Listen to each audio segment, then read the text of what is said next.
달콤한 말씀, 행복한 하루, 말씀 묵상 시작하도록 하겠습니다. 오늘 우리가 함께 묵상할 말씀은 열왕기상 11장 26절에서 43절 말씀입니다. 솔로몬의 신하 느밧의 아들 여로보암이 또한 손을 들어 왕을 대적하였으니 그는 에브라임 족속인 스레다 사람이요 그의 어머니의 이름은 스루아이니 과부더라.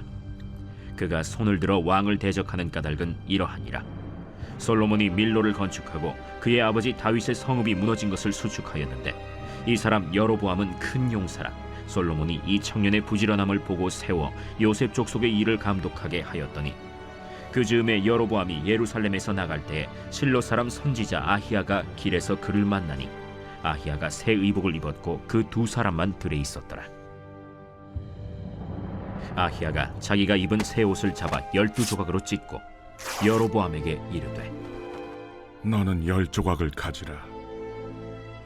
이스라엘의 하나님 여호와의 말씀이 내가 이 나라를 솔로몬의 손에서 찢어 빼앗아 10지파를 내게 주고 오직 내 종 다윗을 위하고 이스라엘 모든 지파 중에서 택한 성읍 예루살렘을 위하여 한 지파를 솔로몬에게 주리니 이는 그들이 나를 버리고 시돈 사람의 여신 아스다롯과 모압의 신 그모스와 암몬 자손의 신 밀곰을 경배하며 그의 아버지 다윗이 행함 같지 아니하여 내 길로 행하지 아니하며 나 보기에 정직한 일과 내 법도와 내 율례를 행하지 아니함이니라. 그러나 내가 택한 내 종 다윗이 내 명령과 내 법도를 지켰으므로 내가 그를 위하여 솔로몬 생전에는 온 나라를 그의 손에서 빼앗지 아니하고 주관하게 하려니와 내가 그의 아들의 손에서 나라를 빼앗아 그 10지파를 내게 줄 것이요 그의 아들에게는 내가 한 지파를 주어서 내가 거기에 내 이름을 두고자 하여 택한 성읍 예루살렘에서 내 종 다윗이 항상 내 앞에 등불을 가지고 있게 하리라. 내가 너를 취하리니 너는 내 마음에 원하는 대로 다스려 이스라엘 위에 왕이 되되 내가 만일 내가 명령한 모든 일에 순종하고 내 길로 행하며 내 눈에 합당한 일을 하며 내 종 다윗이 행함같이 내 율례와 명령을 지키면 내가 너와 함께 있어 내가 다윗을 위하여 세운 것 같이 너를 위하여 견고한 집을 세우고 이스라엘을 내게 주리라. 내가 이로 말미암아 다윗의 자손을 괴롭게 할 것이나 영원히 하지는 아니하리라 하셨느니라. 이러므로 솔로몬이 여로보암을 죽이려 하매 여로보암이 일어나 애굽으로 도망하여 애굽 왕 시삭에게 이르러 솔로몬이 죽기까지 애굽에 있음이라. 솔로몬의 남은 사적과 그의 행한 모든 일과 그의 지혜는 솔로몬의 실록에 기록되지 아니하였느냐. 솔로몬이 예루살렘에서 온 이스라엘을 다스린 날수가 40년이라.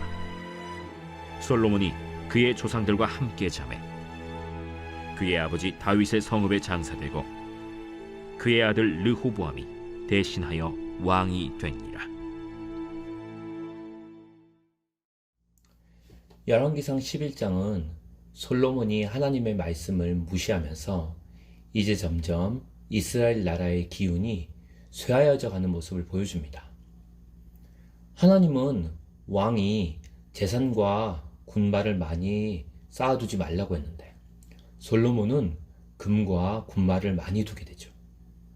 또 하나님은 분명히 왕이 아내를 많이 두지 말라고 했는데 솔로몬은 외국에서 수많은 후궁과 첩들을 데려와서 자기의 아내로 삼습니다.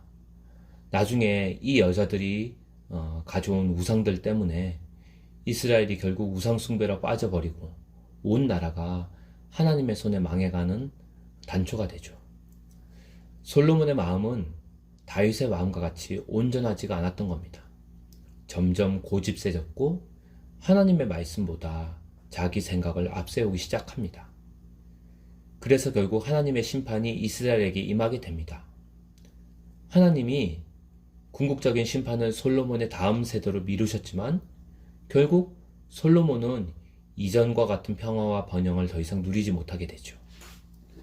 먼저 에돔 족속의 하닷이 솔로몬을 대적하면서 힘을 키우게 됩니다. 그리고 시리아에서는 르손이라는 사람이 힘을 키우면서 솔로몬의 평생에 이스라엘을 대적하게 됩니다. 그리고 오늘 본 26절에서 28절 말씀을 보면 이스라엘 내부에서도 여로보암이란 사람이 솔로몬의 대적으로 등장하게 됩니다.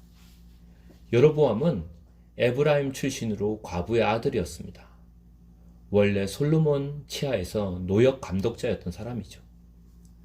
그런데 30에서 36절 말씀 보면 하나님이 아히야 예언자를 보냅니다. 그리고 솔로몬의 죄와 심판을 선포하시죠. 그리고 이제 솔로몬의 왕국을 찢어서 여로보암에게 이스라엘 북쪽의 10지파를 넘겨주겠다고 말씀하십니다. 그리고 37절에서 39절 말씀 보면 하나님은 여로보암에게도 약속을 하십니다.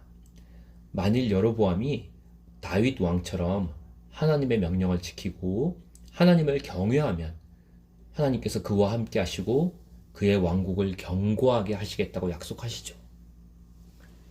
이어서 40에서 43절 말씀 보면 이후에 여로보암은 솔로몬을 피해서 이집트로 망명하게 됩니다. 그리고 솔로몬이 죽자 이어서 이스라엘은 그의 아들 르호보암이 솔로몬을 이어서 왕이 됩니다. 이제 이 열왕기상 말씀을 보면서 우리가 알 것이 있습니다. 이스라엘의 번영과 평화는 다윗이 정치를 잘하고 솔로몬 왕이 나라를 잘 다스렸기 때문이 아니라는 겁니다.